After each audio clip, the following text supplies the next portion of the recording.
శుక్లాంబరధరం విష్ణుం శశివర్ణం చతుర్భుజం ప్రసన్నవదనం ధ్యాయేత్ సర్వవిఘ్నోపశాంతయేత్. గురుర్బ్రహ్మా గురుర్విష్ణుః గురుర్దేవో మహేశ్వరః గురుః సాక్షాత్ పరబ్రహ్మ తస్మై శ్రీగురవే నమః. వ్యాసాయ విష్ణురూపాయ వ్యాసరూపాయ విష్ణవే నమో వై బ్రహ్మనిధయే వాసిష్ఠాయ నమో నమః. కూజంతం రామ రామీతి మధురం మధురాక్షరం ఆరుహ్య కవితాశాఖాం వందే వాల్మీకికోకిలం. శ్రుతిస్మృతిపురాణానాం ఆలయం కరుణాలయం నమామి భగవత్పాదశంకరం లోకశంకరం. వాగర్ధావివ సంపృక్తౌ వాగర్ధప్రతిపత్తయే జగతః పితరౌ వందే పార్వతీపరమేశ్వరౌ. సూక్తిం సమగ్రేతు న స్వయమేవ లక్ష్మీః శ్రీరంగరాజమహిషీమధురైకటాక్షైః. వైదగ్ధ్యవర్ణకుణగుంభనగౌరవైర్యాం కండూలకర్ణకుహరాः కవయోధయంతి. హైమోర్ధ్వపుండ్రమజహన్మకుటం సునాసం మందస్మితం మకరకుండలచారుగండం బింబాధరం బహుళదీర్ఘకృపాకటాక్షం శ్రీవేంకటేశముఖమాత్మని సన్నిధత్తాం. మనోజవం మరుతతుల్యవేగం జితేంద్రియం బుద్ధిమతాం వరిష్టం వాతాత్మజం వనరయూధముఖ్యం శ్రీరామదూతం శిరసా నమామి. ఆపదామపహర్తారం దాతారం సర్వసంపదాం లోకాభిరామం శ్రీరామం భూయో భూయో నమామ్యహం. శ్రీరామచంద్రం శ్రితపారిజాతం సీతాముఖాంబోరుహచించరీకః. సమస్తకల్యాణగుణాభిరామः నిరంతరం మంగళమాతనోతు. సింధూరారుణవిగ్రహాం త్రినయనాం మాణిక్యమౌళిస్ఫురత్తారానాయకశేఖరాం స్మితముఖీం ఆపీనవక్షోరుహాం పాణిభ్యాం అళిపూర్ణరత్నచషకం రక్తోత్పలం బిభ్రతీం సౌమ్యాం రత్నఘటస్థరక్తచరణాం ధ్యాయేత్ పరేదంబికాం. హరి ఓం. పరమేశ్వర స్వరూపమైన సభకి నమస్కారం.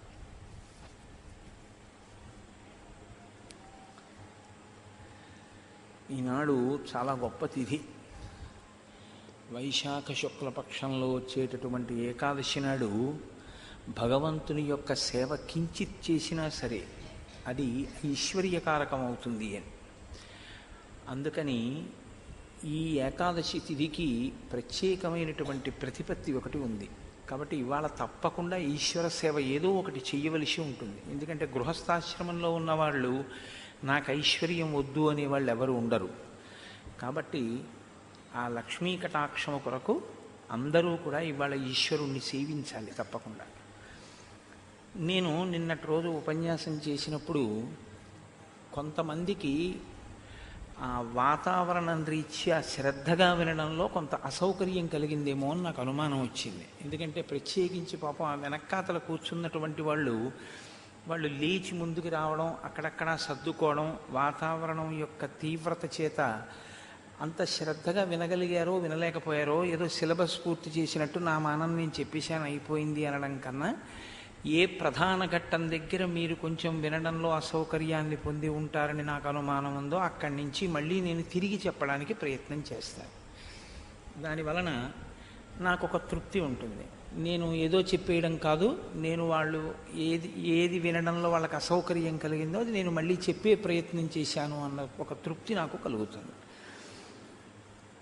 నిన్నను నేను మీతో మనవి చేశాను, ఆ తార లక్ష్మణుణ్ణి మళ్ళీ యథాస్థితిని పొందేటట్టుగా చేయడానికి, అంటే ఆయన కోపం పోయేటట్టుగా చేయడం కోసం.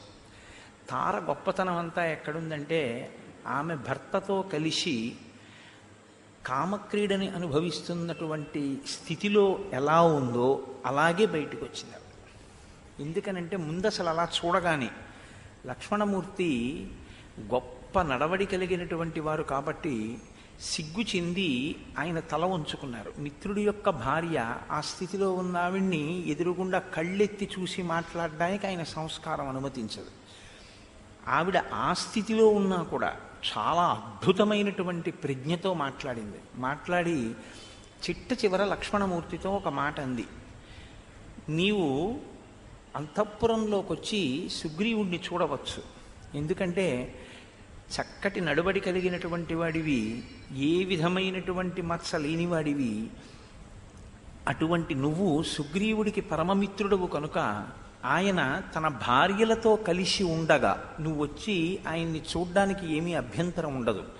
కాబట్టి నువ్వు లోపలికి వచ్చి సుగ్రీవుణ్ణి చూడవలసింది. ఇప్పుడు సుగ్రీవుడు లోపలికి వెళ్ళేసరికి రుమని ఆలింగనం చేసుకుని ఉన్నటువంటి ఆ సుగ్రీవుడి యొక్క కనుగుడ్లు తిరుగుడు పడుతున్నటువంటి స్థితిలో మదోన్మత్తుడై ఉన్నాడు. ఆయన వెంటనే ఆ రుమని కిందకి దింపేసి లక్ష్మణమూర్తిని చూడగానే ఒక్కసారి లేచి నిలబడ్డాడు. ఆ మిగిలినటువంటి వానరకాంతలందరూ కూడా లక్ష్మణమూర్తి యొక్క వ్యగ్రతతో కూడిన స్వరూపాన్ని చూడగానే భీతి చెందిన వారై వారందరూ కూడా చుట్టూ నిలబడ్డారు. ఆ నిలబడిన సందర్భంలో సుగ్రీవుణ్ణి అలా చూసినటువంటి లక్ష్మణమూర్తికి కోపం ఆగలేదు. కోపం ఆగక ఆయన అన్నారు, యస్తు రాజాస్థితో ధర్మే మిత్రాణం ఉపకారిణాం మిథ్యా ప్రతిజ్ఞాం కురుతే కో నృశంసతరస్తతః. మిత్రులైనటువంటి వాళ్ళకి ఉపకారం చేస్తాను అని మాట ఇచ్చి ఆ చేస్తానన్న మాట నిలబెట్టుకోవాలనేటటువంటి ప్రయత్నం ఎంత మాత్రమూ చెయ్యకుండా దాన్ని మరిచిపోయి తిరిగేటటువంటి వ్యక్తిని క్రూరుడు అని పిలుస్తుంది లోకం. శతం అశ్వాన్ ఋతే హంతి సహస్రంతో గవాన్ ఋతే ఆత్మానం స్వజనం హంతి పురుష పురుషాన్ ఋతే. ఒక్కొక్క విషయానికి చాలా భయంకరమైనటువంటి పాపం సంక్రమిస్తుంది. మనం అనుకుంటాం అది పెద్ద విషయం ఏముంది అనుకుంటాం, కానీ మనకి తెలియకుండా పాపమైనా అలాగే పడిపోతుంది ఖాతాలో, పుణ్యమైనా అలాగే పడిపోతుంది. మీరు ప్రసంగవశాత్ ఎప్పుడూ భగవంతుని గురించి క్షేత్రముల గురించి మాట్లాడేటటువంటి ఒక వ్యక్తితో మీకు స్నేహం ఉందనుకోండి, ఆయన దగ్గరికి వెళ్ళినప్పుడల్లా ఆయన వెంకటాచలం భద్రాచలం కాళహస్తి అంటున్నాడు అనుకోండి, కేవలం అది విన్నందుకు మీకు పుణ్యం ఉంటుంది. మీరు ప్రసంగవశాత్ మీరు కూడా తిరుపతి శ్రీకాళహస్తి అని మీరు కూడా అన్నారనుకోండి, కాశీ గంగా ఇలాంటి మాటల్ని మీరు ఉచ్చరిస్తే ప్రాసంగిక పుణ్యము అని ఆ పుణ్యాన్ని ఈశ్వరుడు మీ ఖాతాలో వేస్తాడు. అలాగే ఎలా కాలాన్ని గడిపారు అన్నదాన్ని కూడా లెక్కలో పెట్టుకుంటాడు. శ్రీరామాయణం వినడమే చాలు అంత ప్రయోజనాన్ని ఇస్తుంది. కాబట్టి పుణ్యం ఎలా ఉంటుందో పాపం కూడా అలాగే ఉంటుంది. ఇక్కడ లక్ష్మణమూర్తి ఒక గొప్ప ధర్మ సూక్ష్మాన్ని చెప్తున్నారు. శతం అశ్వాన్ ఋతే హంతి. ఒక గుర్రాన్ని ఇస్తాను అని ఎవడైనా ప్రమాణం చేసి ఆ గుర్రాన్ని ఇవ్వకపోతే, వాడొక గుర్రాన్ని ఇవ్వలేదు అని వెయ్యరు, 100 గుర్రములను చంపినటువంటి పాపం వాడి ఖాతాలో వేస్తారు. సహస్రంతో గవాన్ ఋతే. ఒక ఆవునిస్తాను అని ఆవుని ఇవ్వకపోతే 1000 ఆవుల్ని చంపిన పాపం వాడి ఖాతాలో వేస్తారు. ఆత్మానం స్వజనం హంతి పురుష పురుషాన్ ఋతే. నేను మీకు ఈ ఉపకారం చేసి పెడతాను అని మాట ఇచ్చి ఆ మాట తప్పినటువంటి వాడెవరుంటాడో, ప్రత్యుపకారం చెయ్యని వాడెవరుంటాడో అటువంటి వాడు తనని తాను చంపుకుని తన స్వజనాన్నంతటినీ కూడా చంపినటువంటి పాపం ఆయన ఖాతాలో వేస్తాడు. కాబట్టి ఇవాళ నువ్వు అంతటి ఘోరమైనటువంటి పాపాన్ని పొందపోతున్నావు. పూర్వం కృతార్థో మిత్రాణం నతత్ ప్రతికరోతి యః కృతఘ్న సర్వభూతానాం సవధ్య ప్లవగీశ్వర. మిత్రుల వలన పూర్వం ఒక ఉపకారమును పొంది తిరిగి ప్రత్యుపకారము చెయ్యనటువంటి వ్యక్తి ఎవరుంటాడో వాడిని కృతఘ్నుడు అని పిలుస్తారు. ఆ కృతఘ్నుడైనటువంటి వాడు వధింపబడాలి అని సర్వభూతములు కూడా కోరుకుంటాయి. అంటే సర్వభూతములు కోరుకుంటాయంటే దానికి అర్థం ఏమిటంటే కృతఘ్నుడైనటువంటి వాడికి విధించవలసినటువంటి దండన ఇంకొకటి లేదు, కేవలము వధ మాత్రమే. అంటే వాడు చంపబడవలసి ఉంటుంది. పూర్వం చతుర్ముఖ బ్రహ్మగారు ఒకానొకప్పుడు అందరినీ ఉద్దేశించి ఒక మాట చెప్పారు. ఆ మాట లోకానికంతటికీ శాసనంగా ఉండిపోయింది. కిష్కింధకాండలో అత్యంత సారభూతమైనటువంటి శ్లోకములలో ఇదొకటి. మనుష్య జన్మ స్వీకరించినటువంటి వారు, స్వీకరించిన వారేమి పొందినవారు అందరూ కూడా ఈ శ్లోకాన్ని చాలా జాగ్రత్తగా గుర్తుపెట్టుకోవలసి ఉంటుంది. బ్రహ్మగ్నేచ సురాపేచ చోరే భగ్నవ్రతే తథా నిష్కృతిర్విహితా సద్భిః కృతఘ్నే నాస్తి నిష్కృతి.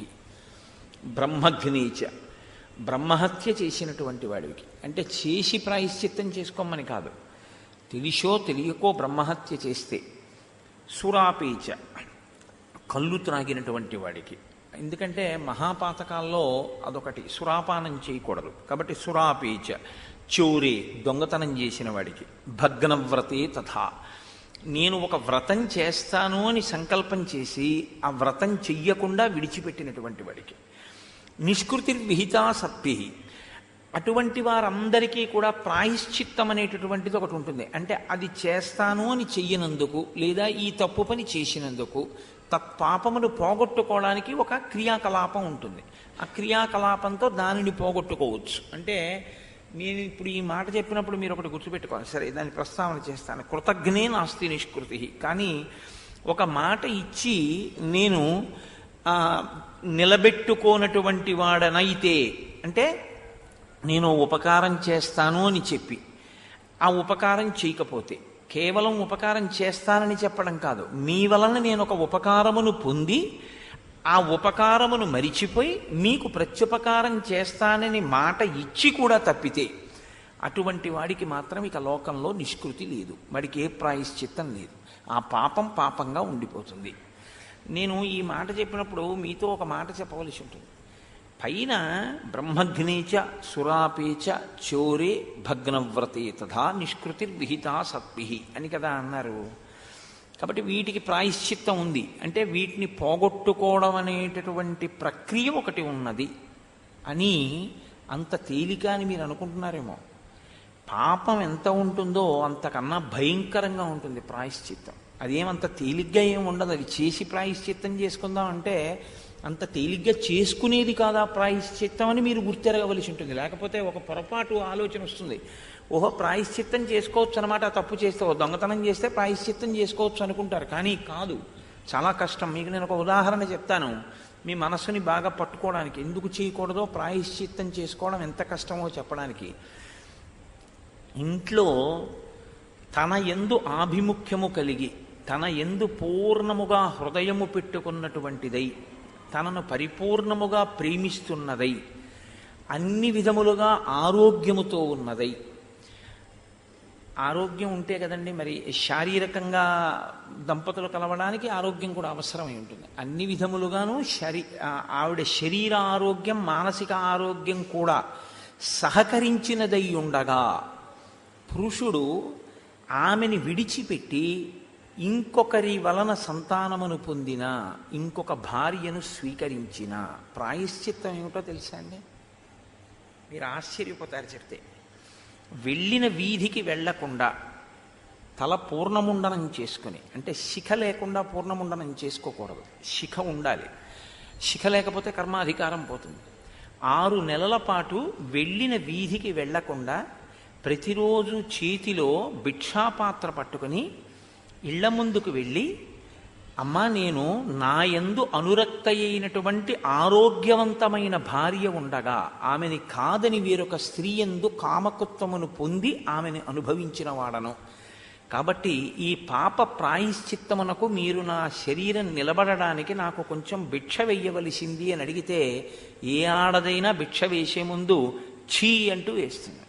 ఆ అన్నం వెళ్ళిన వీధికి వెళ్లకుండా 6 నెలలు తింటే ఆ పాపం పోతుందన్నారు. అంటే మీరు ఆలోచించండి, అవంత తేలిక ప్రాయశ్చిత్తాలు ఏం కావని మీరు గుర్తెరగవలసి ఉంటుంది. కాబట్టి ఏదో అన్నారు కదా శ్లోకంలో, కాబట్టి ఇదేదో చేస్తే ప్రాయశ్చిత్తం ఉంటుంది అనుకోకండి. అంత తేలికేం కాదు. కాబట్టి అసలు వాటి జోలికి వేటికి వెళ్ళకూడదు. వాటికే అయితే అసలు నిష్కృతే లేదంటే ఇంకా కృతజ్ఞతకై మనం ఉపకారం పొందిన వారి పట్ల మనం అంత మర్యాదతో ప్రవర్తించవలసి ఉంటుంది అన్నది రామాయణం యొక్క సారాంశం. ఎందుకంటే శ్రీరామాయణము కృతజ్ఞత అన్న కోణంలో మీరు చూస్తే అసలు రామాయణ కావ్యాన్ని కృతజ్ఞతగా ఎన్ని చోట్ల చెప్తారో, ఎన్ని చోట్ల వస్తుందో ఈ కృతజ్ఞత అన్న మాట, ఎన్ని మాటలు వస్తుందో. సుందరకాండలో ప్రత్యేకించి దీనికి ఒక పెద్ద పీట. అతిథిక్కిల పూజార్హ ప్రకృతోపి విజానత అంటారు. కాబట్టి ఆ కృతజ్ఞత అన్న మాట మన జీవితంలో బాగా గుర్తుపెట్టుకోవాలి. ఇవాళ మన దౌర్భాగ్యం ఏమైపోయిందంటే కృతజ్ఞతతో బతకడం అనేటటువంటిది తెలివితేటలుగా బతకడం కిందకు వచ్చేసింది. చాలా తెలివిగా బతకడం అంటే ఏంటంటే కృతజ్ఞతతో బతకడం, చేసిన ఉపకారం మరిచిపోవడం, ఇంకొకటి ఉపకారం చేయకుండా గడిపేస్తూ ఉండడం జీవితం అనుకుంటున్నాం. కానీ కాదు, పాపం జీవుడి ఖాతాలోకి వెళ్ళిపోతుంది. వెళ్ళిపోయిన తర్వాత వాడు దాన్ని అనుభవించవలసి ఉంటుంది. మీరు చూడండి, కృతజ్ఞత వలన ఒక ప్రయోజనం వస్తుంది. అంటే ప్రత్యుపకారం చెయ్యడు, చేయకపోవడం వల్ల ఏదో మిగులుతుంది. మిగిలిన దాన్ని ఎవరు పంచుకుంటారు? శరీరంలోంచి వచ్చిన వాళ్ళు ఎవరో వాళ్ళు పంచుకుంటారు. చేసినటువంటి పాపం ఎవరు పంచుకుంటారు? ఎవ్వరూ పంచుకోరు. అక్కడేగా రామాయణం వచ్చింది. ఎవ్వరూ పుచ్చుకోరు. దాన్ని ఎవరు అనుభవించాలి? జీవుడు అనుభవించాలి. ఇప్పుడు దాన్ని అనుభవించడానికి ఏం చేయాలి? ఓ శరీరం కావాలి. జీవుడు చేసిన పాపం కానీ పుణ్యం కానీ అనుభవించడానికి శరీరం ఇస్తారు తప్ప దీనికి ఇంకో ప్రయోజనం ఉంటుందని మీరు అనుకోకండి. దీనితో ధర్మం చేసి మీరు గట్టెక్కచ్చు. దీనితో మీరు చేసిన పాపపుణ్యముల యొక్క సుఖదుఖములను మీరు అనుభవించవచ్చు. అంతే దాని ప్రయోజనం. శరీరానికి ఇంతకన్నా ప్రయోజనం ఉండదు. కాబట్టి ఇప్పుడు కృతజ్ఞతా దోషమునకు వెయ్యవలసినటువంటి దండన ఈశ్వరుడు వేసి శరీరాన్ని ఇచ్చాడు అనుకోండి, అప్పుడు ఏమవుతుంది? అది అనుభవించడంలో చాలా కష్టం వస్తుంది. అది ఎవ్వరూ అనుభవించరు. ఎంత బాధపడిపోతాడో. ఒక పుట్టుకతో అంధుడయ్యాడు అనుకోండి. పుట్టుకతో అంధుడై 96 ఏళ్ళు బతికాడు. ఏమిటి ఆయన జీవితం మీరు ఆలోచించండి. ఎంత కష్టంగా ఉంటుందో మీరు ఆలోచించండి. పాపం చేయడం చాలా తేలిగ్గా ఉంటుంది, కానీ దాని ఫలితాన్ని అనుభవించేటప్పుడు వచ్చిన పెద్ద సమస్య ఏమిటంటే దాన్ని ఎవ్వరూ పుచ్చుకోరు. దాని వలన వచ్చేటటువంటి ద్రవ్యం ఏది ఉంటుందో ద్రవ్యాన్ని పనిచేసుకుంటారు తప్ప ఈ జీవుణ్ణి ఉద్ధరించేవాడు ఉండడు. అందుకే కొడుకును ఒక్కడిని నమ్మవద్దు అని చెప్పింది శాస్త్రం. కొడుకును ఒక్కడిని నమ్మితే వాడు ఏదో చేస్తాడనుకుంటే పొరపాటు. వాడితో పాటు కొంతమంది కొడుకులు ఉంచుకో అని చెప్పింది. కొంతమంది కొడుకులు ఉంచుకో అంటే ఓ నుయ్యి తవ్వించి ఉంచు. జీవుడి శరీరాన్ని వదిలేయచ్చు. అలా వెళ్ళిపోతూ ఓ మహానుభావుడికి దాహం వేసి ఆయన అందులో నీళ్లు తోడుకుని కాసి నీళ్లు తాగుతాడు. ఒక పరమభక్తుడు నీళ్లు తాగినటువంటి పుణ్యం ఈ జీవుడు వెళ్ళిపోయినా ఈయన ఖాతాలో వేస్తాడు. అంటే శరీరాన్ని విడిచిపెట్టేసిన తరువాత కూడా ఈ జీవుడి ఖాతాలో పడేటటువంటి పుణ్యాలు కొన్ని ఉంటాయి. ఈ శరీరంతో ఉన్నప్పుడు చేస్తే పడేవి కొన్ని. ఈ శరీరం విడిచిపెట్టేసిన తర్వాత కూడా జీవుడి ఖాతాలో పడుతుంటాయి. అలాగా ఫిక్స్డ్ డిపాజిట్ వేసి వదిలిపెట్టేస్తే ప్రతి నెల వడ్డీ బ్యాంకు వాళ్ళు గుర్తుపెట్టుకుని దానికి కలిపేస్తున్నట్లుగా జీవుడి ఖాతాలో ఆ పుణ్యాలు పడిపోతుంటాయి. అలాంటివి కొడుకులతో సమానం. కొడుకు తండ్రి పేరు చెప్పి ఎలాగో జీవితాంతం చేయడని ఏటి సూతకమని ఒక ఏడాది చేయరా అంటారు. ఇంకేమి ఈశ్వర కార్యం వద్దులే, అమ్మగారు నాన్నగారి పేరు చెప్పి ఏమైనా చెయ్యి, వాళ్ళు నువ్వు కూడా తరిస్తారు. అయ్యో పాపం వాళ్ళు కొడుకుని కన్నారు, అన్నీ వీడికి పెట్టారు తప్ప వాళ్ళు చేసుకున్న పుణ్యం లేదు, ఓ ఏడాది నువ్వు చేయరా అంటారు. వాడు ఏమడుగుతాడో తెలుసా అండి? నేను మీకు యథార్థం చెప్తున్నాను. ఏటి సూతకం అంటే గుళ్ళోకి వెళ్ళకూడదండి అని అడుగుతాడు అంతే. అవునండి, మీరు కొండ మీదకి వాటి మీదకి వెళ్ళకూడదు, పీటల మీద కూర్చోకూడదు, వ్రతములు చేయకూడదు అన్నారనుకోండి, వాడు ఏం చేస్తాడంటే కొండ మీదకి వెళ్ళడు, వ్రతాలు చేయడు, ఈ ఏడాదిలో ఉన్న ఈశ్వర కార్యం కూడా మానేస్తాడు తప్ప తల్లిదండ్రులు ఉద్ధరింపబడడానికి ఈ ఏడాదిలో ఏం చెయ్యాలో అది మాత్రం చేయడు. తను చెయ్యవలసింది కూడా మానేయడానికి మంచి అవకాశం దొరికిందని వదిలేస్తాడు. కాబట్టి కొడుకుని నమ్మి నువ్వు అలా ఉండిపోకు. ఏమో వాడి చిత్తస్థితి ఎలా ఉంటుందో, వాడు ఎలా మారతాడో. నువ్వు కొంతమంది కొడుకులు ఉంచుకో ఉంటుంది. ఒక పూల తోట, ఒక దేవాలయ ప్రాంగణంలో తన చేతులతో ఒక బిల్వవృక్షాన్ని వేసి రోజు నీళ్లు పోసి పెంచాడు. ఆ బిల్వవృక్షం పెద్దదైంది, తను వెళ్ళిపోయాడు. ప్రతిరోజు బిల్వదళాలు కోసి పరమశివుడికి పూజ చేస్తున్నారు. శివుడి మీద బిల్వదళం పడ్డప్పుడల్లా జీవుడి ఖాతాలో పడుతుంటుంది. ఇది రేపొద్దున పనికొస్తుంది. ఆ జీవుడు ఉద్ధరిస్తుంది ఎక్కడో. కాబట్టి కొడుకు ఎంత చెయ్యగలడో ఇవంత చెయ్యగలవు. కాబట్టి పుణ్యమైనా అంతే, పాపమైనా అంతే. కాబట్టి ప్రాయశ్చిత్తం అన్న మాటని మీరు తేలిగ్గా తీసుకోవద్దు అని నా మనవి. అందుకని ప్రాయశ్చిత్తం చేసుకోవచ్చు అన్న వాటి జోలికి అసలు వెళ్లకుండా ఉండడమే శ్రేయస్కరం.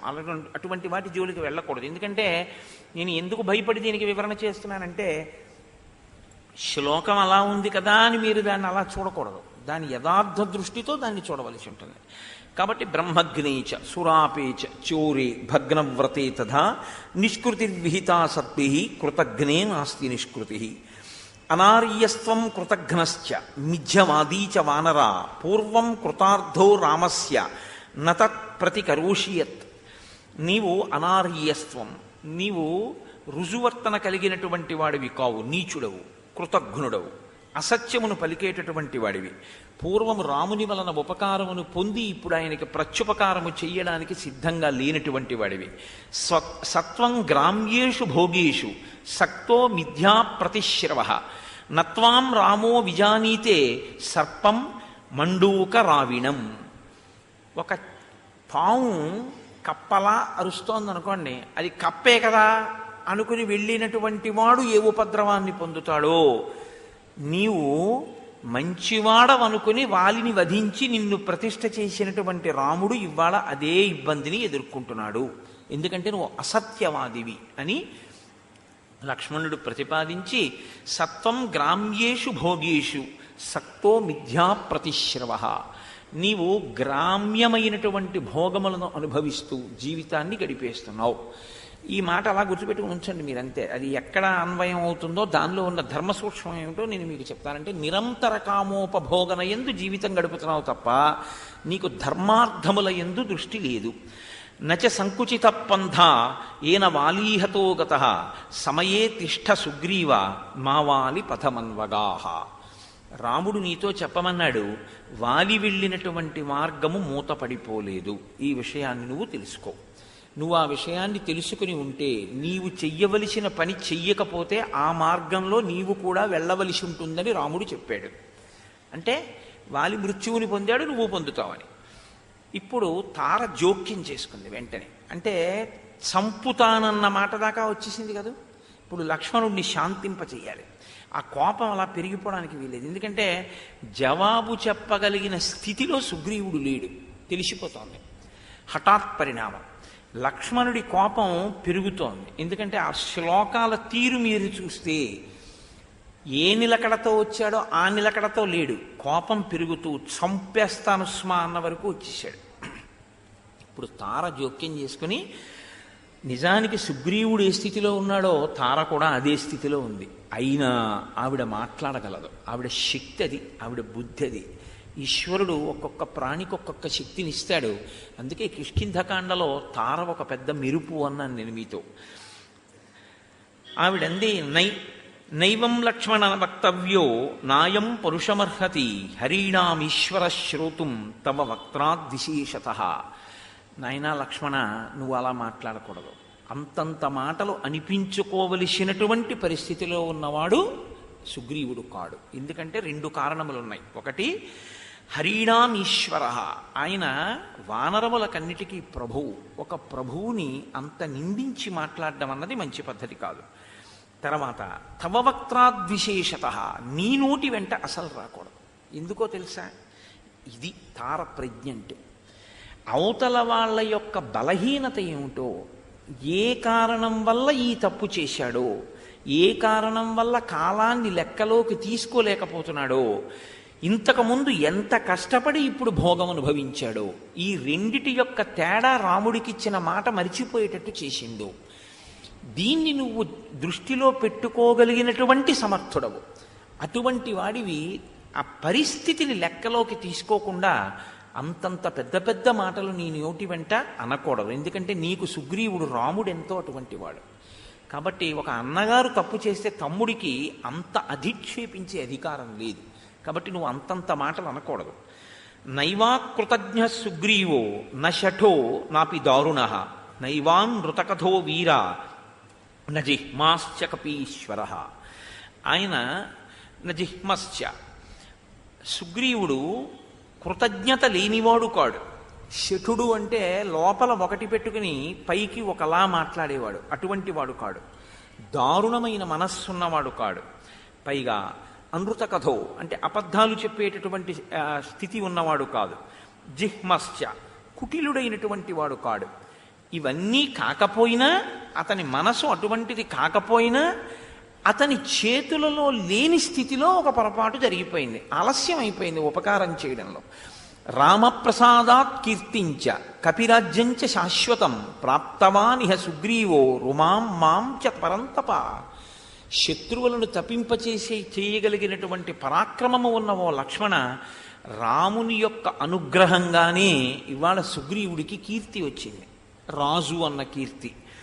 కపిరాజ్యంచ శాశ్వతం, దొరకదనుకున్న వానరరాజ్యం శాశ్వతంగా దొరికింది సుగ్రీవుడికి. రుమాం, అసలు ఏ భార్య తన నుంచి విడిపోయిందో ఆ భార్యని పొందాడు. మాంచ, నన్ను కూడా పొందాడు. అంటే తార మాంచ పరంతప, ఇద్దరు భార్యల్ని పొందగలిగాడు. ఇది రామానుగ్రహమే.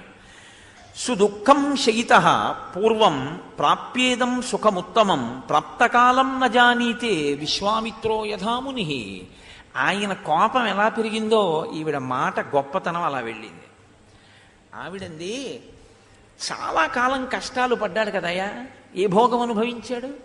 ప్రాణభీతితో కొండలు పట్టుకు పరిగెత్తాడు, ఋష్యమూక పర్వతం మీద తలదాచుకున్నాడు, ఓ పర్వత గుహలో ఉన్నాడు. ఇన్ని కష్టాలు పడి దొరకదనుకున్న భార్య దొరికింది, రాదనుకున్న రాజ్యం వచ్చింది, కాలాన్ని మర్చిపోయాడు. ఇన్ని కష్టాలు పడినవాడు వానరుడు చపల చిత్తుడు భోగం అనుభవిస్తూ మరిచిపోవడం అనేటటువంటిది పెద్ద విషయం అని నువ్వు ఎందుకు అనుకుంటున్నావు? విశ్వామిత్రుడంతటి మహర్షి తపస్సు చేద్దామని వెళ్ళిన వాడు మేనక కనపడితే కాలాన్ని మరిచిపోయాడు. ఈయన మరిచిపోవడం పెద్ద గొప్పయా అంది. ఇప్పుడు ఎలా వాదిస్తాడండి లక్ష్మణుడు? ఇప్పుడు వాదన పెంచాడు అనుకోండి, విశ్వామిత్రుడిని తీసుకొచ్చింది. ఇప్పుడు గురువు గారిని నింద చేయించడానికి అవకాశం వచ్చింది. ఏదో విశ్వామిత్రుడు అన్నాడు అనుకోండి, విశ్వామిత్రుడు తపస్సుకి వెళ్ళాడు, మేనకం చూసి మరిచిపోలేదా అని కొనసాగించింది అనుకోండి, గురునిందని విన్నట్టు అవుతుంది. గురునింద వినకూడదు.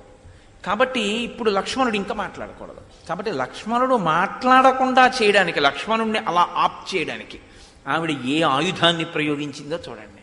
అది తార యొక్క విజ్ఞత అంటే. అని ఆవిడంది, సహి ప్రాప్తం న జానీతే కాలం కాలవిదాంబర విశ్వామిత్రో మహాతేజా కిం పునర్య పృథగ్జన. ఎంత పెద్ద విశేషణం వేసిందో చూడండి. విశ్వామిత్రుడికి ఆవిడిచ్చిన బిరుదు ఏమిటంటే కాలం కాలవిదాంబర అంది ఆవిడ. కాలవిదాం అంటే కాలమును గూర్చి తెలుసున్నవాడు. కాలమును గూర్చి పరిపూర్ణంగా తెలుసున్నటువంటి విశ్వామిత్రుడు, తపస్సు చేయడానికి వెళ్ళిన విశ్వామిత్రుడు కాలాన్ని మరిచిపోయి మేనకతో కామం అనుభవించాడు. పృథగ్జన, ఏమీ తెలియనటువంటి ఒక వానరుడు, చెంచల చిత్తుడు, ఇన్ని కష్టాలు పడ్డవాడు. ఈయన కాలం మరిచిపోవడం పెద్ద విశేషం ఏముందయ్యా, దాన్నంత సాగతీస్తావు అందంతే. ఇంకేం మాట్లాడతాడనే ఎంత లక్ష్మణుడైతే మాత్రం. దేహధర్మం గతాస్యాస్య పరిశ్రాంతస్య లక్ష్మణ అవితృప్తస్య కామేషు కామం క్షంతు విహార్హసి. ఇతను దేహధర్మమైన కామమునకు లొంగినవాడు. అమ్మో, ఎంత పెద్ద మాటలు వేసేసిందో తెలుసా అండి. దేహధర్మమైనటువంటి కామమునకు బాగా వశుడై పరిశ్రాంతస్య అలిసిపోయినవాడు. అలిసిపోయిన వాడికి అవితృప్తస్య కామేషు, ఆ కామమునందు కోరిక తీరనివాడు, తృప్తి చెందనివాడు. కామం క్షంతు విహార్హసి. కాబట్టి ఇతని పరిస్థితి అది, నువ్వు క్షమించేయచ్చు. ఏమిటి శ్లోకానికి అర్థం? నేను మీకు చెప్తాను చిట్ట చివరి. ఆవిడ ఎంత గొప్ప స్థితిని తీసుకొచ్చిందో తెలుసా అండి ఆ శ్లోకంలో. నచరోషవశం తాత గంతుమర్హసి లక్ష్మణ నిశ్చయార్థం అవిజ్ఞాయ సహసా ప్రకృతో యథ. నాయన, యథార్థం తెలుసుకోకుండా నువ్వంత కోపానికి వశుడు కావకూడదు. కామానికి వశుడై కాలాన్ని మరిచిపోయిన వాడు ఎటువంటి వాడో, యథార్థం తెలుసుకోకుండా కోపానికి వశుడైన వాడు అంతే అవుతాడు కదా. ఎంత గొప్పగా తీసుకొచ్చిందో చూడండి. యథార్థం నీకు తెలియలేదు. ఏమిటో తెలుసా? వానర సైన్యముల కొరకు ఈయన కబురు చేశాడు.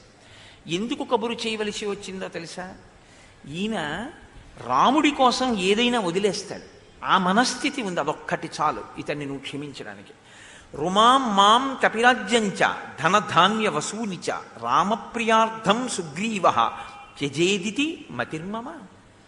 ఈయన అవసరమైతే రాముడి కోసం నన్ను వదిలేస్తాడు, రుమని వదిలేస్తాడు, ఈ రాజ్యాన్ని వదిలేస్తాడు, ఈ భూమిని వదిలేస్తాడు, అన్నీ వదిలేస్తాడు.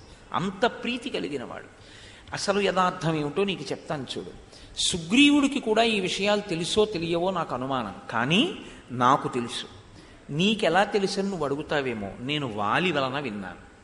వాలి బ్రతికున్న రోజుల్లో నాతో చెప్పాడు, కొన్ని వేల కోట్ల మంది అతి బలవంతులైనటువంటి రాక్షసుల యొక్క బలం రావణాసురుడికి ఉంది. అంతమంది అనుచరులు, కింకరులు ఆయన యొక్క పరిపాలనలో, ఆయన చేతి కింద ఉన్నారు.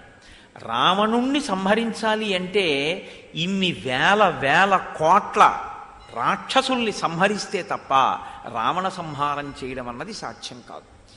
కాబట్టి సుగ్రీవుడు రావడం కాదు, సుగ్రీవుడితో పాటు ఈ భూమండలం మీద ఉన్న కొన్ని వేల వేల వేల కోట్ల వానరములు రావాలి.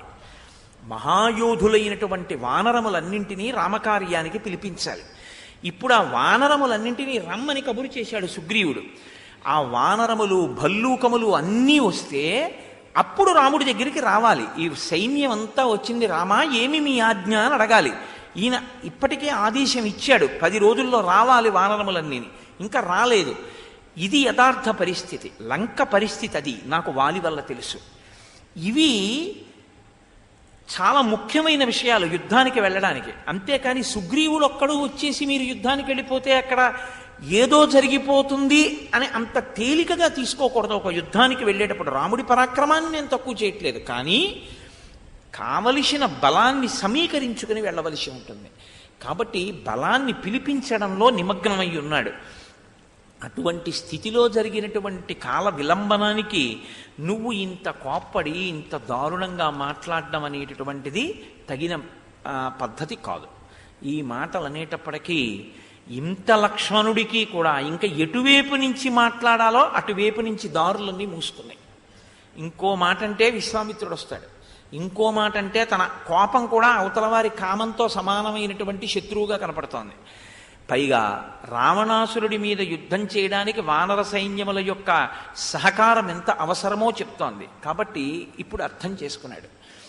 లక్ష్మణమూర్తి యొక్క గొప్పతనం ఎక్కడుందంటే, ఒక మాట విన్న తర్వాత, సమంజసమైనటువంటి మాట విన్న తర్వాత కోపాన్ని విడిచిపెట్టగలగాలి.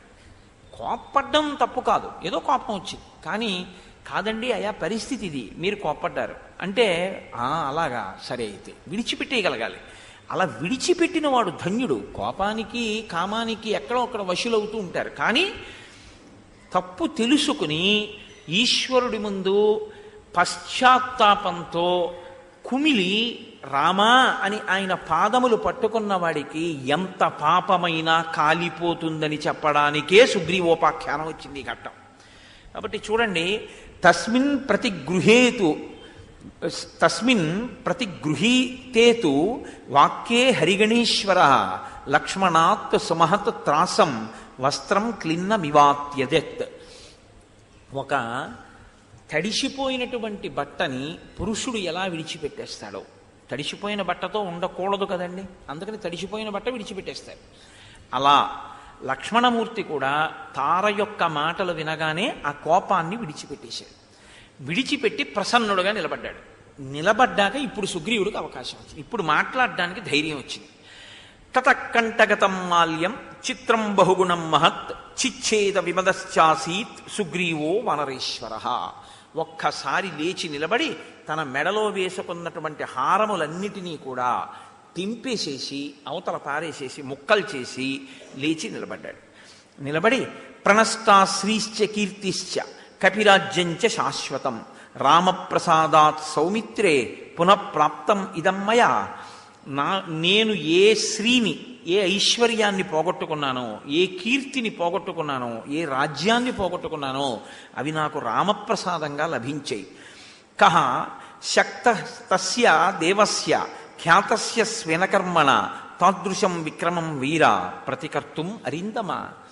రామచంద్రమూర్తి ఏ పనినైనా సాధించాలి అనుకుంటే ఆయన యొక్క పరాక్రమమే ఆయనకి చాలు తప్ప ఇంకా మిగిలిన వాళ్ళ యొక్క అవసరం ఆయనకి లేదు. ఆయనకి లేకపోయినా ప్రతికర్తుం అరిందమా, నేను కేవలంగా ఏమిటంటే ఆయన వెంట ఉండడమే కానీ నిజంగా నేను ఆయనకి ప్రత్యుపకారం చేయగలిగిన వాడినా, నాకు రాజ్యం ఇచ్చాడని నిజంగా సీతమ్మని తీసుకురావడానికి రావణవధ రాక్షసవధ నేనా చేసేది? రాముడే చేస్తాడు. కానీ నేను ప్రత్యుపకారం చెయ్యగలిగిన వాడనన్న అతిశయం నా యందు లేదు. రాముడే సర్వం, ఆయనే చేస్తాడు. నా అదృష్టం ఏమిటంటే రాముడికి సుగ్రీవుడు సాయం చేశాడన్న కీర్తిని నాకు ఇవ్వడానికి నన్ను తీసుకెడతానంటున్నాను. నా సాయం ఏదో అవసరమైనట్లు మాట్లాడుతున్నాడు, కానీ నిజానికి నా సాయం రామచంద్రమూర్తికి అవసరమా? అక్కర్లేదన్నాడు. ఎంత పెద్ద మాట అండి అది నిజంగా. సీతాం ప్రాప్స్యతి ధర్మాత్మ వధిష్యతి చ రావణం సహాయమాత్రేణ మయా రాఘవస్వేన తేజస. రావణుణ్ణి వధించడం కానీ సీతమ్మని తిరిగి పొందడం కానీ ఆ రామచంద్రమూర్తి తన యొక్క తేజస్సు చేతనే చేస్తారు, తన పరాక్రమంతోనే చేస్తారు. నేను ఆయనకి చేసే ఉపకారం ఏమి ఉండదు యథార్థానికి, కేవలం ఆయన్ని అనుగమిస్తాను, ఆయనతో పాటు వెడతాను. వెళ్ళినందుకు నాకింత కీర్తిని ఆయన కట్టబెడతారు తప్ప నిజంగా రాముడికి నేను ఉపకారం చేయడం ఏమిటి, నేను చేసేది ఏం లేదు అని. యది కించిదతిక్రాంతం విశ్వాసాత్ ప్రణయేనవా ప్రేష్యస్య క్షమితవ్యం మే నకశ్చిన్నా అపరాధ్యతి. ఇది చాలా అందమైనటువంటి శ్లోకం. ఆయన అన్నాడు, ఇది కించిదతిక్రాంతం విశ్వాసాత్ ప్రణయేనవా ప్రేష్యస్య క్షమితవ్యం మే నకశ్చిన్నాపరాధ్యతి. నాయనా లక్ష్మణ, నేను కొంచెం ఆలస్యం చేసిన మాట పరమ యథార్థం, కానీ రాముడు ఉపకారం చేశాడు, ఇప్పుడు మనం చేయకపోతే ఏమిట్లే, పెద్ద ఈ మన్నేం చేయగలడు అన్న బుద్ధితో మాత్రం కాదు. 2 కారణముల వలన నేను చేశాను. ఒకటి, విశ్వాసాత్, నేను కొంచెం ఆలస్యం చేసినా రాముడు నన్నేమి చేయడు, నా మిత్రుడు అనేటటువంటి నమ్మకం. 2, ప్రణయేనవా, ఆయన యందు నాకున్న ప్రేమ, చనువు, ఆ ప్రేమ వల్ల అలా ఏం అనరండి పర్వాలేదు మనం చెప్పుకోగలంలే అని ఒక చొరవ. ఈ 2 వల్ల తప్పు చేశాను తప్ప కావాలని రాముడికి ఉపకారం చెయ్యకుండా తప్పించుకుందామన్న భావన మాత్రం నా యందు లేదు. ఒకవేళ ఈ లోకంలో నకశ్చిన్నాపరాధ్యతి, ఇది రామాయణంలో జీవం, మీరు పట్టుకోవాల్సి ఉంటుంది.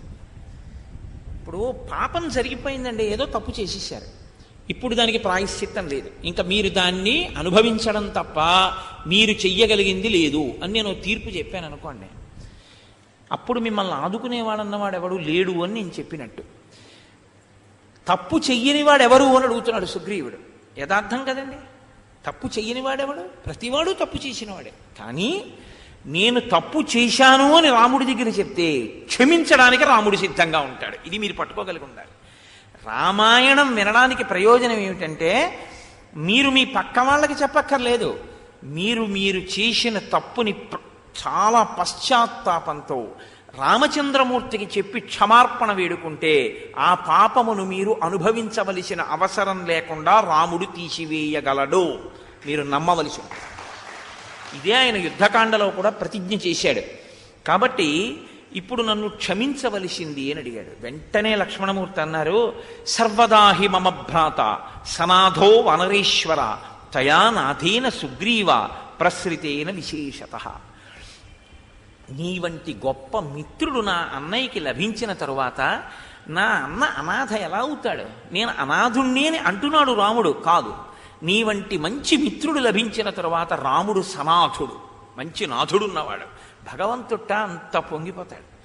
ఒక్క ముందుకొచ్చి నిజంగా ఆయన సంతోషించేది ఎప్పుడు అంటే పశ్చాత్తాపంతో ఈశ్వరుడికి మన తప్పు చెప్పినప్పుడు. కాబట్టి తయానాథేన సుగ్రీవ ప్రసృతేన విశేషతః. చాలా సంతోషం నువ్వు ఈ మాట అనడం. ఇప్పుడు నాకెంత సంతోషంగా ఉందో, నిజంగా కిష్కింధా రాజ్యాన్ని అనుభవించడానికి నువ్వే అర్హుడి. చూసారా, పాప ఫలితాన్ని ఇవ్వాలి అంటే ఈశ్వరుడు తీసేయాలి ఐశ్వర్యాన్ని. ఆయన తీయడానికి సిద్ధంగా ఉండడు, ఆయన అవకాశం ఇస్తాడు. ఆయన క్షమించి మీకున్నవన్నీ మీకుంచి మీకు ఉత్తమ గతుల్ని కూడా ఇవ్వడానికి సిద్ధంగా ఉంటాడు. కాబట్టి నీవే కిష్కింధారాజ్యమును అనుభవించడానికి యోగ్యుడైనటువంటి వాడివి. కాబట్టి కింతు శీఘ్రమితో వీర నిష్క్రామత్వం మయా సహా సాంత్వయస్వ వయస్యంచ భార్యాహరణ దుఃఖితం. నీ స్నేహితుడు నా అన్నగారు రాముడు భార్య రావణుని చేత అపహరింపబడిందన్న శోకంతో ప్రశ్రవణగిరి గుహలో ఉన్నాడు. చాలా కాలం అయిపోయింది నువ్వు స్నేహితుడిని చూసి. స్నేహితుడన్నవాడు కనపడి ఒక ఓదార్పు మాట మాట్లాడితే సంతోషంగా ఉంటుంది కదా. అందుకని నువ్వు బయలుదేరి వచ్చి ఒక్కసారి రాముడితో నువ్వు అంత దుఃఖం పొందవద్దు అని చెప్తే రాముడు ఓదార్పుని పొందుతాడు అని. యచ్చ శోకాభిభూతస్య శ్రుత్వా రామస్య భాషితం మయాత్వం పరుషాన్యుక్తః తచ్చత్వం క్షంతుమర్హసి. రాముడు కన్నుల వెంట నీరు పెట్టుకున్నటువంటిది స్థితిని చూడలేక, రాముడు కఠినంగా మాట్లాడితే ఆయన బాధని జీర్ణం చేసుకోలేక, నేను నీతో కఠినంగా మాట్లాడాను, నేను కఠినంగా నీతో మాట్లాడినందుకు నువ్వు నన్ను క్షమించు అని లక్ష్మణమూర్తి అడిగారు. అది వాళ్ళ సంస్కారం. ఇది నిజంగా మహోత్కృష్టమైన సంస్కారం అండి. కడుపులో ఆ తప్పు అన్న భావన కలగగానే పరిపూర్ణ హృదయంతో చెప్పగలగాలి, అయ్యా నన్ను మన్నించండి, పొరపాటైంది, నేను క్షమింపబడదనుగాక అనాలి. అలా అనడం గొప్ప హృదయ సంస్కారం. అది చాలా సుసంపన్నమైన హృదయము అని గుర్తు. నన్ను క్షమించండి అన్న మాట అనలేక ఎన్ని భూకరింపులకైనా దిగడం, ఎంతగానైనా వాదించడం రావణుని యొక్క లక్షణం. చిన్న తప్పు నా వల్ల జరిగిందేమో అని అనుకోగానే అయ్యా నన్ను క్షమించండి అనగలగడం మహోత్తమమైనటువంటి సంస్కారం. అందుకే సుగ్రీవుడు అనగలిగాడు, లక్ష్మణమూర్తి అనగలిగారు ఈ సర్గలో. సరే, అందరూ చాలా సంతోషించారు. వెంటనే హనుమని పిలిచారు.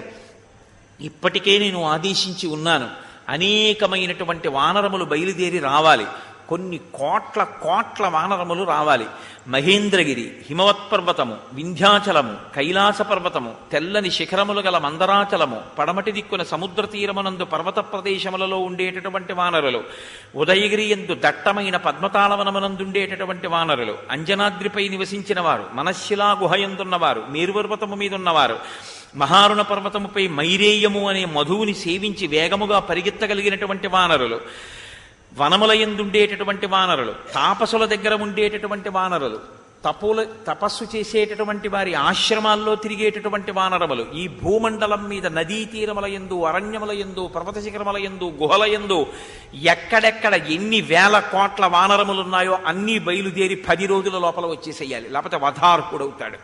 ఇది సుగ్రీవాజ్ఞ అని వెంటనే అత్యంత వేగంగా భూమండలమంతా వెళ్ళగలిగినటువంటి వాళ్లతో కబురు చేసి వానరులందరినీ పిలిపించండి అన్నారు. ఇక్కడ మీరు ఒక చిన్న ధర్మ సూక్ష్మాన్ని ఒకదాన్ని గమనించవలసి ఉంటుంది. ఇప్పుడు ఈ ప్రతిజ్ఞ చేశారు. ప్రతిజ్ఞ చేసిన తరువాత, ప్రతిజ్ఞ చేయడం అంటే వీళ్ళందరినీ పిలిపించమని ఆదేశం ఇచ్చారు. ఆదేశం ఇచ్చిన తరువాత వానరులందరూ రావడం మొదలుపెట్టారు. అప్పటికే నీలుడితో కబురు చేశారు కదండి. వస్తున్నటువంటి వాళ్ళు నల్లగా కాటుకలా ఉన్నటువంటి వాళ్ళు 3 కోట్ల మంది వానరులు అంజనాద్రి నుంచి బయలుదేరి వచ్చారట. అలాగే అష్టాద్రి ఎందుండేటటువంటి వారు మేలుము బంగారు కాంతితో ఉండేవాళ్ళు 10 కోట్ల మంది వచ్చారు.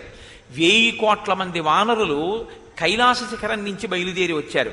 హిమవత్ పర్వతాన్ని ఆశ్రయించి ఉండేటటువంటి వానరములు కొన్ని వేల కోట్ల వానరములు వచ్చాయి. కుజినివెల ఎర్రటి రంగులో ఉండేటటువంటి వానరులు కొన్ని కోట్ల మంది, లెక్క పెట్టడానికి వీలు లేనంత మంది వింధ్యపర్వతం నుంచి బయలుదేరి వచ్చారు. ఇన్ని కోట్ల వానరములన్నీ బయలుదేరి వచ్చేసాయి. మిగిలినటువంటి వానరములు కూడా 1-2 రోజుల్లో బయలుదేరి వస్తాయి. కాబట్టి ఇప్పుడు సుగ్రీవుడు రామచంద్రమూర్తి దగ్గరికి వెళ్ళాడు. ఈ వచ్చినటువంటి వాళ్ళు అప్పటికే కొన్ని వేల కోట్లు, వీళ్ళందరూ పర్వత శిఖరముల మీద కూర్చుని ఉన్నారు. కూర్చుని ఉంటే సుగ్రీవుడు రాముడి దగ్గరికి వెళ్ళాడు. ప్రశ్రవణ పర్వత గుహలో ఎక్కడ కూర్చుంటాడండి ఆయన? ఒక రాతి బండ మీద కూర్చోవాలి.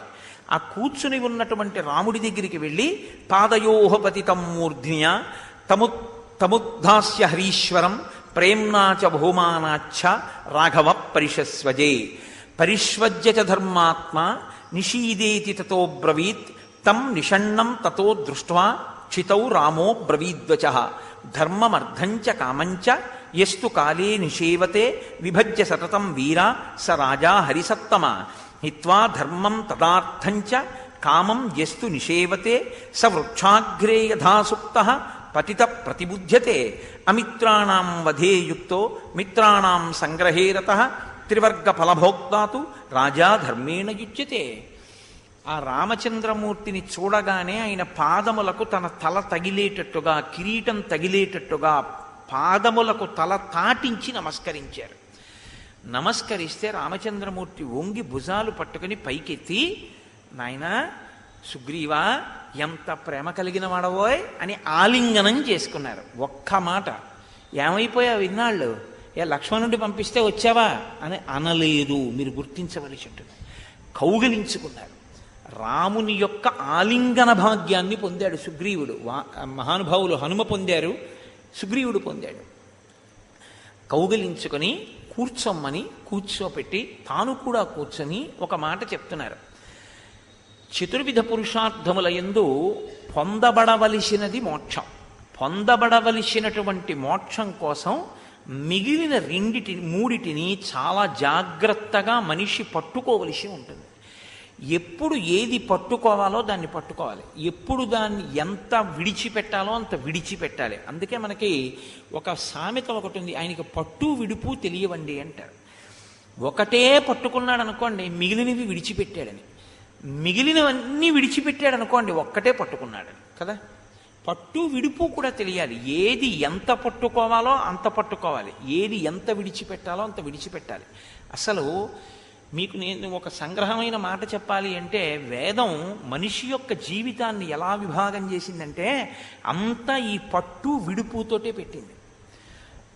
ఎలా పెట్టింది అంటే, మొట్టమొదట తల్లిదండ్రులకి జన్మిస్తాడు. జన్మించినటువంటి వాడు తల్లిదండ్రుల యొక్క ప్రేమని చూరగొని సంతోషంగా వాళ్ళ దగ్గర పెరుగుతాడు. గర్భాష్టమమునందు ఉపనయనం చేస్తారు. ఉపనయనం చేసి గురువుగారితో పంపించేస్తారు. పంపించేస్తే గురుపత్ని పెట్టినటువంటి అన్నం తింటాడు. అహంకారము పోగొట్టడం కోసమని ఇళ్ల ముందుకు వెళ్ళి భిక్షాటనం చేసి తీసుకురమ్మంటారు గురువుగారు. ఇళ్ల ముందుకు వెళ్ళి భవతి భిక్షాందేహి అని అన్నం పట్టుకొస్తాడు. పట్టుకొచ్చిన అన్నం గురుపత్ని ఏది పెట్టిందో, గురువు, గురుపత్ని, గురుపుత్రుడు, ఈ ముగ్గురిది సమాన స్థాయి ఎప్పుడూ కూడా. కాబట్టి ఇప్పుడు గురుపత్ని పెట్టినటువంటి అన్నాన్ని తాను తింటాడు. తాను తిని బ్రహ్మచర్యంలో మిగిలిన జీవితం అంతా దిద్దుకోవడానికి కావలసినటువంటి సమగ్రమైన జ్ఞానాన్ని గురుముఖతః వింటాడు. అందుకే ఆ కాలంలో భోగం ఏముండదు. ఇంకా జుత్తు దువ్వుకోడు, తాంబూలం వేసుకోడు, అన్నానికి రుచి అడగడు, శయనం నిద్రపోవడం అనేటటువంటిది తల్పం మీద ఎన్నడూ పడుకోడు. ఎప్పుడూ బ్రహ్మ విద్యను నేర్చుకుంటూ గురువుగారి దగ్గర అనేకమైన విద్యలను పొందుతాడు. గురుదక్షిణ ఇచ్చి సమావర్తనము అంటారు. అంటే గురువుగారి దగ్గర విద్య నేర్చుకుని తిరిగి వచ్చి గృహస్థాశ్రమంలోకి వెడతాడు. గృహస్థాశ్రమంలోకి వెళ్ళినప్పుడు స్నాతక వ్రతము అని ఒక వ్రతం చేస్తారు. అందులో అద్దం చూపిస్తారు. అప్పుడే కేశి సంస్కారం చేసుకోవాలి. అప్పుడు గృహస్థాశ్రమంలోకి వెళ్ళేటప్పుడు గురువుగారు వస్తారు. నువ్వు ఏదో వేలంబరానికి వెళ్ళటం లేదు, గృహస్థాశ్రమంలోకి ఎందుకు వెడుతున్నావో తెలుసా? శ్రియాదేయం, నీ దగ్గర ఉన్నదాన్ని నువ్వు పరమభక్తితో సమాజానికి దానం చేయాలి. ఇచ్చేటప్పుడు నేనిస్తున్నానని ఇవ్వకూడదు, పరమ సిగ్గుతో ఇవ్వాలి. ఇంతకన్నా ఇవ్వలేకపోయానే అని ఇవ్వాలి. ఇచ్చేటప్పుడు పరమ భక్తితో ఇవ్వాలి. ఎందుకో తెలుసా? అది ఎక్స్చేంజ్ బ్యాంక్ ఇవ్వడం అన్నది. మీరు బాగా గుర్తుపెట్టుకోండి. ఇవ్వడం అంత తేలిక కాదు. ఇవ్వడం అనేది మీరు చేశారు అంటే ఈశ్వరుడు అనుగ్రహించాడు అని గుర్తు. అందులో మీకు పాత్రత కలిగి మీకు విపరీతమైనటువంటి పుణ్యాన్ని ఇవ్వగలిగిన చెయ్యి మీ దగ్గర కింద పెట్టాడు, ఒక్కనాటికి ఆ చెయ్యి కింద పెట్టి పుచ్చుకోడు. చాలా గొప్ప అదృష్టం ఏమిటో తెలుసా అండి? అటువంటి వాడు తప్పకుండా చేసేది ఏమిటంటే అన్నం తింటాడు, నీళ్లు తాగుతాడు. అవి తప్పవుగా, ఎందుకంటే శారీరక అవసరాలు.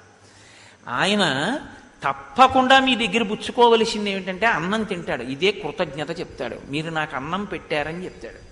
అది ఎందుకు చెప్పాలో తెలుసా ఆ మాట? ఆయనకి పెట్టిన అన్నం ఏది ఉందో ఆ ఫలితం ఉత్తినే పోతుందని మీరు అనుకోకండి. మీరు బయట చేసిన ఫలితం ఎంత ఉందో దానికి 1,000,000 రెట్ల ఫలితం ఈశ్వరుడు దానికి వేస్తాడు. ఎందుకో తెలుసా? ఊరకరారు మహాత్ములు వారథముల ఇండ్ల కడకు వచ్చుటలెల్లం కారణము మంగళములకు, మీరొచ్చుట శుభము మాకు నిజము మహాత్మా అంటాడు దశమస్కంధంలో. గర్గుడు వస్తే వసుదేవుడు. మీరు ఒకరికి ఒకటి ఇచ్చారనుకోండి, పరమేశ్వరుడు ఆ రూపంలో వచ్చి పుచ్చుకుంటాడు. పుచ్చుకున్నవాడు గొప్పవాడు, పుచ్చుకున్నవాడు తక్కువ, ఇచ్చినవాడు తక్కువ అంటే పశ్చిమ దేశాల సంస్కృతి అంతా ఏంటంటే ఇచ్చినవాడు ఎక్కువ, పుచ్చుకున్నవాడు తక్కువ. అందుకే వాళ్ళు ఇవ్వడం అనేటటువంటి దానికోసం సంఘాలు పెట్టుకుంటారు. మేమందరం ఇచ్చేవాళ్ళమండి, మేమందరం డొనేషన్లు వేసుకుని కలెక్ట్ చేసాం, మేమందరం ఇదిగో బిందులు ఇస్తున్నాం ఓ ఫోటో, మేమందరం ఏదో వీళ్ళకి బట్టలు ఇచ్చాం ఓ ఫోటో, మేమందరం వీళ్ళకి ఏవో కంటి ఆపరేషన్లు చేయించాం ఓ ఫోటో. ఆర్షధర్మంలో, సనాతన ధర్మంలో గుప్తం. మూడవ కంటికి తెలియదు. మూడవ కంటి వాడికి కాదు సుమా, మూడవ కంటి వాడికి తెలియకుండా ఏది ఉండదు. మూడవ కంటికి అంటే ఈ 2 కళ్ళకి తప్ప మూడవ కంటికి తెలియదు చేసిన దానం. భార్యకి, భార్య నీకన్నా వేరు కాదు, నువ్వే భార్య, అది గుర్తుపెట్టుకోవాలి. కాబట్టి భార్య అంటే తనే, కాబట్టి భార్యకు కూడా చెప్పకూడదా అండి అనకూడదు. కాబట్టి ఇప్పుడు ఎంత గుప్తంగా ఇస్తాడో అది ఏమై కూర్చుంటుందంటే, ఈయన ఇలా ఇవ్వగానే ఈయన విడిచిపెట్టి అవతల వైపు చేతిలోకి నీటి ధారతో పడగానే ఇది కన్వర్ట్ అవుతుంది, అంటే మార్పు చెందుతుంది. దేని కింద మార్పు చెందుతుందంటే ద్రవ్యము పుణ్యము కింద మారుతుంది. మీరు ఇక్కడ మీకు ఏదో 1,00,000 రూపాయలున్నాయండి, అమెరికా వెళ్తున్నారు, బ్రీఫ్ కేసులో 1,00,000 రూపాయలు పట్టుకుని మీరు విమానం ఎక్కడ దిగి టీ మనం 100 రూపాయలు ఇస్తే అవతల పారేస్తాడు చెత్తపుట్టలోకి. ఇక్కడ 100 రూపాయలు అక్కడ పనికిరాదు. మీరు ముందు State Bank of India foreign exchange కౌంటర్కి వెళ్ళి ఈ డబ్బులు ఇచ్చి డాలర్లు పుచ్చుకోవాలి. పుచ్చుకుని డాలర్లు బ్రీఫ్ కేసులో పెట్టుకుని అమెరికా ఎడితే టీయో కాఫీయో ఇస్తారు, డాలర్ ఇస్తే మార్చుకోవాలి. ఎక్స్చేంజ్ బ్యాంక్ ఏమిటంటే దానం, మీరు ఇవ్వాలి, ఇస్తే ఏమవుతుందంటే పుణ్యం వస్తుంది. ఈ పుణ్యం ఏం చేస్తుందంటే మిమ్మల్ని మీ వారిని రక్షిస్తుంది. ఏ పుణ్యం అడ్డు పెట్టి మీ వాళ్ళని కాపాడాలి ఈశ్వరుడు?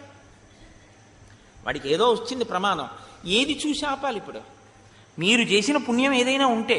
కాబట్టి ఒరే గృహస్థాశ్రమం అంటే ఏదో ఆవిడితో కలిసి హనీమూన్ వెళ్ళడానికి వెడుతున్నాను అనుకోకు, కామోపభోగం కోసం కాదు, కామము ధర్మబద్ధం చేయడానికి.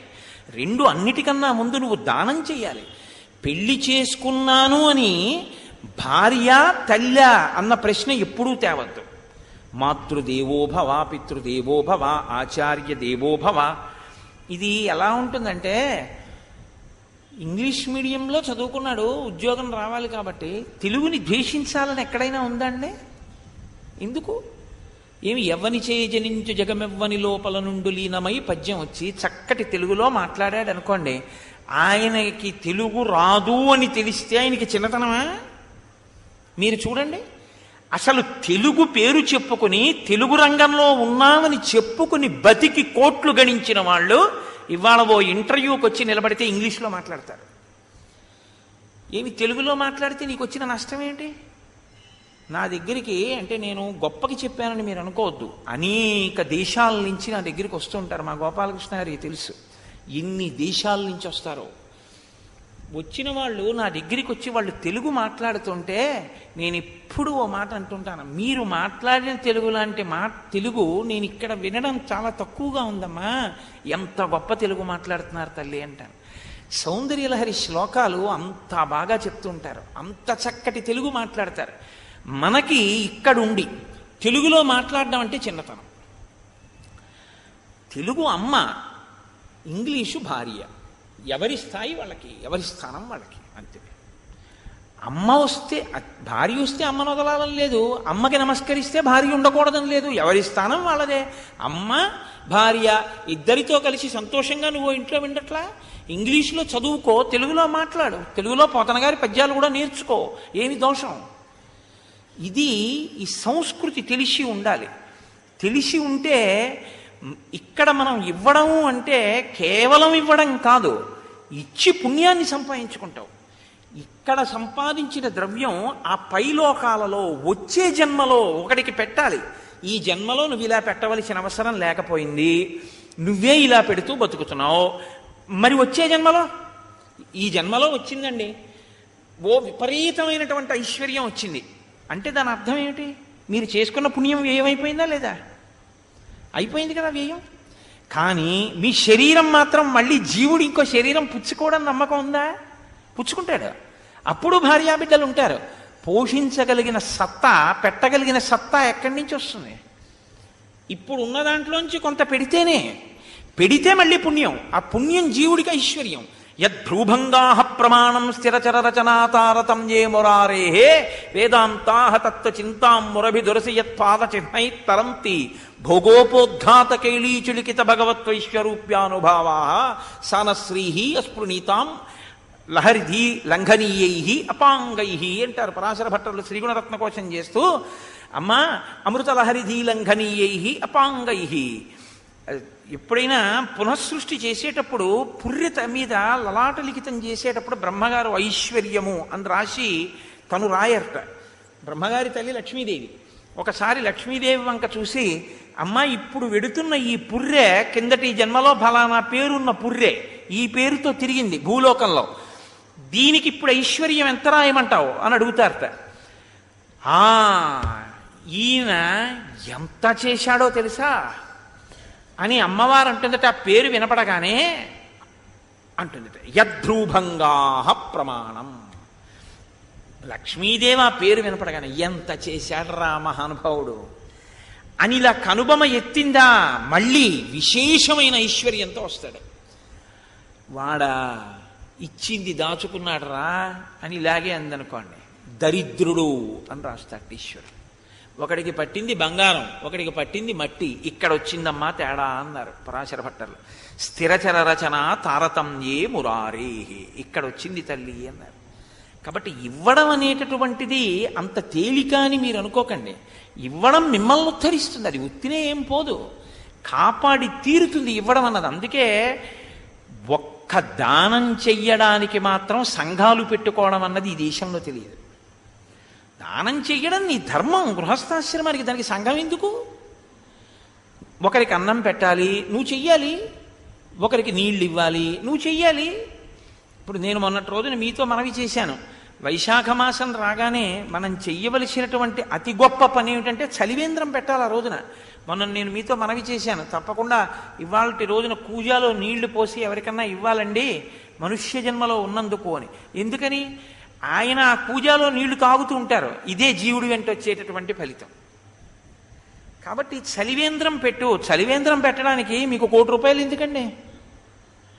చలివేంద్రం అక్కర్లేదండి. నేను మా కాకినాడ పట్టణంలో రోజు చూస్తూ ఉంటాను, అక్కడక్కడ కొన్ని ఇళ్ల ముందు మూగజీవుల కొరకు నీరు అని ఎక్కువగా పశువులు పక్షులు తిరిగేటటువంటి చోట ఓ చిన్న కుండీ పెట్టి నీళ్లు అందులో పోసి వదిలేస్తారు. వేసవికాలం కాదు, 365 రోజులు. అవి ఎవ్వరు ముట్టుకోరు. అవి ఏం చేస్తాయంటే పశువులు అటు ఇటు తిరిగి గడ్డి మేసి దాహం వేస్తుంది, వాటికి కొన్నాళ్ళకి తెలిసిపోతుంది అక్కడ నీళ్లు ఉంటాయని. అన్నీ కూడా జలాశయానికి వచ్చినట్టు వచ్చి కడుపు నిండా నీళ్లు తాగి ఎదురుగుండా ఉన్న ఓ చెట్టు నీడలో పడుకుంటూ ఉంటాయి. ఆయన ఏం చేస్తాడు, పొద్దున్నే 2 బకెట్ల నీళ్లు అందులో పోస్తాను పంతం చేసుకుంటాడు. కానీ ఒక ఆవు ఆ నీళ్లు తాగింది, దాహంతో ఉన్న ఒక పక్షి ఆ నీళ్లు తాగింది, ఈయన పని చేసుకుంటున్నాడు. ఎంత గొప్ప ఫలితం పట్టుకెళ్ళి జీవుడికి వేసేస్తుంటారో తెలుసా అండి? మీకు తెలియకుండా నడిచిపోతుంటుంది. కాబట్టి అన్నిటికీ డబ్బే ఉండాలని మీరు అనుకోకండి. ఈశ్వరుడి పల్లకి పెడుతోంది, మీరు ఎత్తి పట్టారు, గొప్ప పుణ్యం, చాలా చాలా గొప్ప పుణ్యం. వంశాన్ని పుత్రుల్ని రక్షించేది ఏమిటో తెలుసా అండి? గంధం తీయడం, కాయిక కైంకర్యం.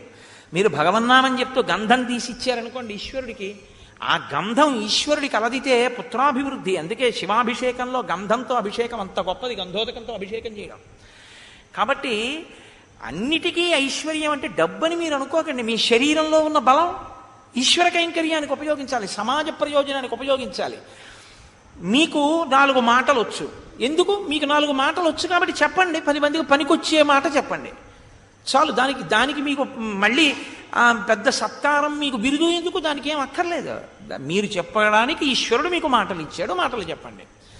ఇది నువ్వు చెయ్యు సుమా, అందుకెడుతున్నావు గృహస్థాశ్రమంలోకి తప్ప భార్యనిచ్చారు కదా అని చెప్పి నువ్వు కామమునకే వశుడవైపోయి ధర్మార్థములను విడిచిపెడితే పాడైపోతావు. ఇక్కడ పట్టుకోండి మీరు రహస్యాన్ని. కామమన్నది 2 రకాలుగా మనిషిని పాడు చేస్తుంటుంది. ఏమిటో తెలుసా అండి? కామము అంటే కోరిక. మీరు ఎప్పుడూ కామము అంటే స్త్రీకి పురుషుని యందు, పురుషుడికి స్త్రీ యందు ఉన్న హేయమైనటువంటి కామం గురించే ఆలోచన చేయకండి. కామం అంటే కోరికే. ఇప్పుడు కోరికే ఒకటి ఉందనుకోండి, తీరిస్తే ఊరుకుంటుందా? వాసన అవుతుంది, దానికి అదో ఫలితం ఉంది. తీర్చకపోతే కోపం అవుతుంది. మీరు చూడండి, నాకు కోరిక పుట్టింది అనుకోండి, నేను తీర్చాను అనుకోండి, వాసన అవుతుంది. ఇంతకుముందు ఎప్పుడు నేను తినని మామిడి పండు ఒకటి ఉందనుకోండి, ఇది చాలా బాగుంటుందండి, గుంటూరులో చుట్టుపక్క పల్లెటూళ్ళల్లో కాస్తుంది, చాలా బాగుంటుంది ఈ పండు, మీరు తినండి అని నాకు ఇచ్చారనుకోండి. మీరు అంటే నాకు ఇమ్మని కాదండో, నేను ఒక ఉదాహరణ చెప్తున్నాను. అంటే ఇప్పుడు నేను ఆ మామిడి పండు తిన్నాను అనుకోండి, మనసు ఏం చేస్తుందో తెలుసా అండి? దాన్ని లోపల దాస్తుంది, అనుభవాన్ని దాచి మళ్ళీ 2-3 రోజులు పోయిన తర్వాత మళ్ళీ అడుగుతుంది. దాన్ని వాసన అంటారు. ఇది జన్మాంతరముల వరకు వెళ్ళిపోతుంది. ఒక్కొక్కసారి బాగా వాసన పట్టుకుంటే జన్మలు దాటిపోయిన జీవుడు దానికోసమే వెంపర్లాడుతూ ఉంటాడు. అందుకే కొంతమంది చూడండి దాటలేరు వ్యసనాన్ని, అంటే వాసన బలం అన్నమాట అది. ఇప్పుడు తీరిస్తే మళ్ళీ అడుగుతుంది, ఒకసారి తీరిస్తే ఇంకా మళ్ళీ అడగలేదు అనుకోండి. అసలు లోకంలో ఇంకా చాలా తేలిక కదండి. ఒకసారి మీరు తీర్చి అందులో దానికి బాగుంది అని అనిపించింది అనుకోండి, ఏదైనా మళ్ళీ తే అంటుంటుంది. మీరు తీర్చలేదనుకోండి, కోపడుతుంది. కోపం ఎలా మరి? ఇది